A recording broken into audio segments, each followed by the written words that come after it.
Bienvenido a este canal Nutrivolución. En este video te voy a platicar acerca de qué será más conveniente, si llevar a cabo una etapa de volumen o llevar a cabo una etapa de definición, así como los factores que pueden intervenir para tomar esta decisión. Si quieres conocerlos, quédate y te lo platico a continuación.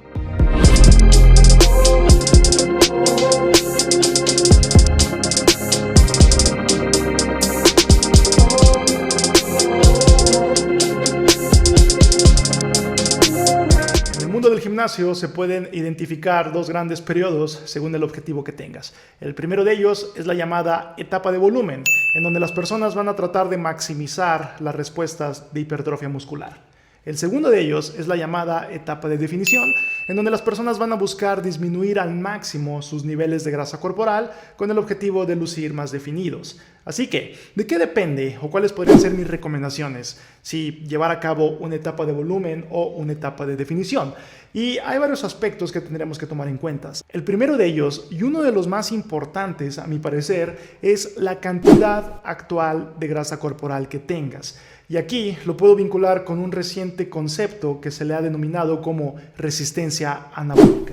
En pocas palabras, la resistencia anabólica habla de que para el cuerpo en ciertas situaciones va a ser más difícil con el entrenamiento, con los estímulos, va a ser más difícil que pueda generar masa muscular o que pueda generar una síntesis proteica que se pueda traducir en un aumento en el tamaño de las fibras musculares, o sea, en que crezcan tus músculos. ¿Y cuándo se puede dar a cabo dicha resistencia anabólica? Cuando hay porcentajes de grasa corporal elevados. Dicha cantidad de grasa corporal elevada se puede vincular con una posible resistencia a la insulina y de igual forma se vincula con una inflamación sistemática, lo cual se vincula con una liberación de distintas sustancias que van a causar un choque y van a impedir que sean positivas tus respuestas de hipertrofia, así entrenes adecuadamente, así comas la proteína que tengas que comer, lleves todo en orden. Por el simple hecho de tener esta cantidad elevada de grasa corporal va a ser más difícil. Cabe destacar también que conforme tú vas aumentando la cantidad de grasa corporal que tengas, va habiendo más resistencia a la síntesis proteica. O sea, te vas a hacer menos efectivo para poder asimilar efectivamente la proteína para fines de hipertrofia muscular. Y esto lo mencionan estos autores en este estudio en el que se observó precisamente esto comparando un grupo de normopeso, un grupo de sobrepeso y un grupo de obesidad. Y se observó que tras una ingesta de proteína, los grupos de sobrepeso y de obesidad pues no respondían igual como el grupo de normopeso. Así que, en pocas palabras, mientras más grasa corporal tengas, más obstrucción habrá para poder tener una hipertrofia muscular. Hagas las cosas bien, por el simple hecho de tener más grasa, ya hay un problema. Así que, mi recomendación en este sentido sería, primero, disminuir tu grasa corporal. Si estás en cierto exceso, la prioridad va a ser disminuirlo, no solamente por un aspecto estético, sino por un aspecto de salud y además por un aspecto de pronóstico de qué es lo que puede suceder con el entrenamiento. Y por último, en este sentido es importante destacar algo. Si bien puede haber una mayor resistencia anabólica en sujetos que tengan grasa corporal elevada, no significa que dejen de hacer entrenamiento de fuerza. Más bien al contrario, el entrenamiento de fuerza es parte clave para poder vencer dicha resistencia anabólica. A la par de ir disminuyendo grasa corporal, vamos a buscar crear este estímulo, crear este entrenamiento de fuerza que se ha observado es más efectivo en este sentido de la resistencia anabólica a comparación de otros tipos de entrenamiento como el entrenamiento aeróbico. Así que el entrenamiento de fuerza jamás debe ser dejado a un lado, tanto por motivos estéticos como de salud. Y pasamos al punto número 2. Entonces, ¿qué cantidad de grasa corporal podría ser considerada como elevada?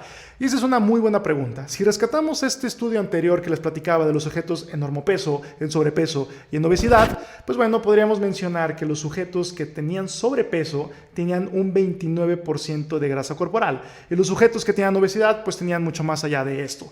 Así que en 29% de grasa corporal ya se empieza a observar esta resistencia anabólica, ya se empieza a observar esta poca efectividad para asimilar la proteína adecuadamente. Mientras que el grupo de normopeso tenía una media de 22% de grasa corporal. Así que 22% probablemente ya sea una cantidad que no muestre a este nivel la resistencia anabólica. Sin embargo, en mi opinión personal, yo disminuiría aún más esta cifra e incluso la puedo disminuir a 15% de grasa corporal. Para la mayoría de las personas, 15% de grasa corporal ya podría ser un nivel óptimo en el que podríamos tener buena sensibilidad a la insulina, en el que ya no podríamos tener esta inflamación sistémica vinculada a una cantidad elevada de grasa corporal. Así que en pocas palabras, lo que estaríamos buscando es disminuir por lo menos a 22%, pero yo definitivamente lo bajaría a 15% para poder tener un óptimo perfil hormonal y un óptimo perfil que pueda favorecer las respuestas de hipertrofia muscular. Punto número 3. Ahora, ¿qué tanto tiempo podría ser recomendado estar en déficit en caso de que tengamos que bajar nuestra grasa corporal, contemplando los dos puntos anteriores? Bueno, aquí depende de cuánto peso corporal tenías, cuánto exceso de grasa corporal tienes. Por ejemplo, si tu exceso es demasiado, pues el tiempo que vas a estar en déficit va a ser el suficiente como para que llegues a los porcentajes de grasa corporal ideales, como lo que mencioné anteriormente, 15-22%. Así que, pues bueno, esto puede tardar 6 meses o incluso 12 meses o tal vez más en personas que tengan un exceso de grasa corporal muy elevado.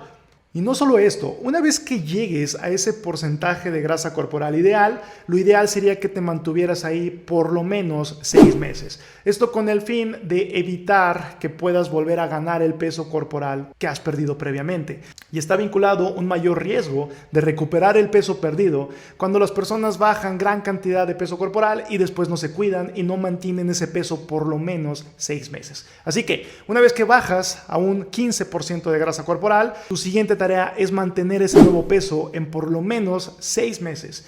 Y ya después podrías considerar iniciar una etapa de volumen, pero con incrementos muy modestos, demasiado modestos diría yo, en términos de calorías. Por ejemplo, tal vez 100 calorías extra, 150, 200, e ir de forma escalonada, a prueba y error, para evitar al máximo la reganancia de grasa corporal.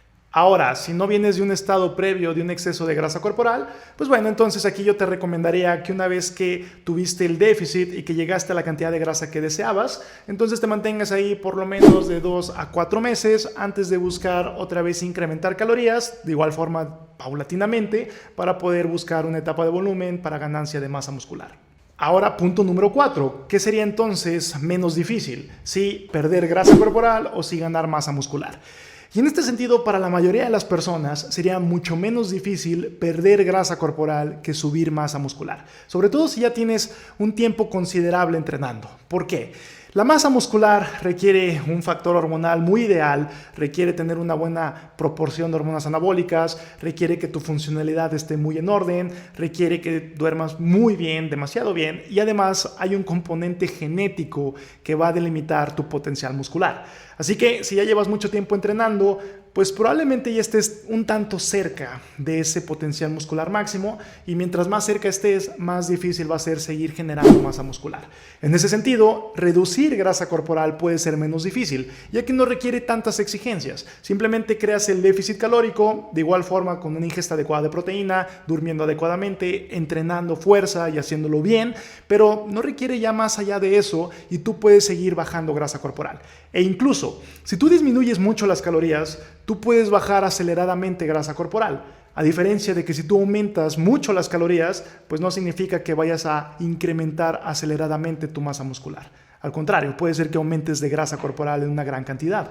Y de igual forma no quiero que se malinterprete esto. Si bien al incrementar el déficit calórico tú puedes perder grasa corporal más rápidamente, también pueden aumentar los riesgos de anomalías metabólicas, de anomalías hormonales que pueden resultar de tener déficits energéticos muy prolongados durante mucho tiempo. Así que simplemente es cuestión de tener un balance aquí. Pero en pocas palabras, si ya estás en un punto en el que es difícil que sigas ganando masa muscular, lo que podrías hacer es optar por una disminución de grasa corporal, o sea, una etapa de definición, para buscar tener una mejor estética corporal o que te veas mucho mejor. Y punto número 5, por último, yo estoy a favor del balance, y ese es mi último punto aquí. El balance significaría no hacer exageraciones tanto para arriba o para abajo. Si incrementas mucho tus calorías, puedes aumentar el riesgo de aumentar tu grasa corporal y esto puede ser contraproducente por los motivos que ya mencioné previamente.